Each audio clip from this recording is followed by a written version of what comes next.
Doctor ইউনূসের পাশে জাতিসংঘ, যুক্তরাষ্ট্র, যুক্তরাজ্য ও ইউরোপীয় ইউনিয়ন। বাংলাদেশের রাজনৈতিক অঙ্গনে আবারও উত্তেজনা। সেনাপ্রধানের অফিসার্স অ্যাড্রেসে দেওয়া বক্তব্য এবং বিএনপির সাম্প্রতিক আন্দোলনের পর প্রধান উপদেষ্টা ডক্টর মোহাম্মদ ইউনূস হুমকি দেন পদত্যাগের। এই ঘটনার পর সৃষ্টি হয় এক অনিশ্চয়তাপূর্ণ অচল অবস্থা।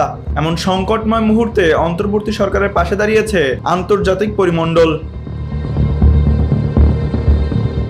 জাতিসংঘ, যুক্তরাষ্ট্র, যুক্তরাজ্য ও ইউরোপীয় ইউনিয়ন এই চারটি শক্তিধর পক্ষ শনিবার স্পষ্টভাবে জানিয়ে দেয়, ডক্টর ইউনূস সরকারের প্রতি রয়েছে তাদের অকুণ্ঠ সমর্থন। প্রধান উপদেষ্টার কার্যালয়ের একাধিক সূত্র নিশ্চিত করেছে, আন্তর্জাতিক সম্প্রদায় বাংলাদেশে গণতান্ত্রিক উত্তরণের স্বার্থে ডক্টর ইউনূস সরকারের নেওয়া সংস্কারমূলক উদ্যোগগুলোর পাশে থাকতে চায়।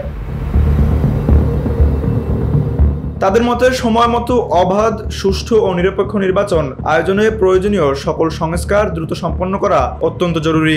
জাতিসংঘ সহ পশ্চিমা বিশ্ব আবারও বলেছে, জুলাই গণহত্যার বিচার সহ অন্যান্য জবাবদিহিমূলক উদ্যোগে তাদের সমর্থন থাকবে অব্যাহত।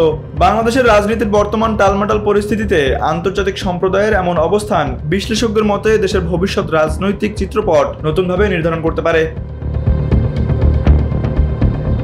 পররাষ্ট্র মন্ত্রণালয়ের একজন কর্মকর্তাও জানিয়েছেন, যুক্তরাষ্ট্র, জাতিসংঘ এবং ইউরোপীয় ইউনিয়নের মধ্যে রয়েছে ঐক্যবদ্ধ অবস্থান। তারা প্রত্যাশা করেছেন, ডক্টর ইউনূসের নেতৃত্বে অন্তর্বর্তীকালীন সরকার বাংলাদেশের গণতন্ত্রকে একটি টেকসই ভিত্তিতে পৌঁছে দেবে। তানভীর আহমেদ, এনপিবি নিউজ।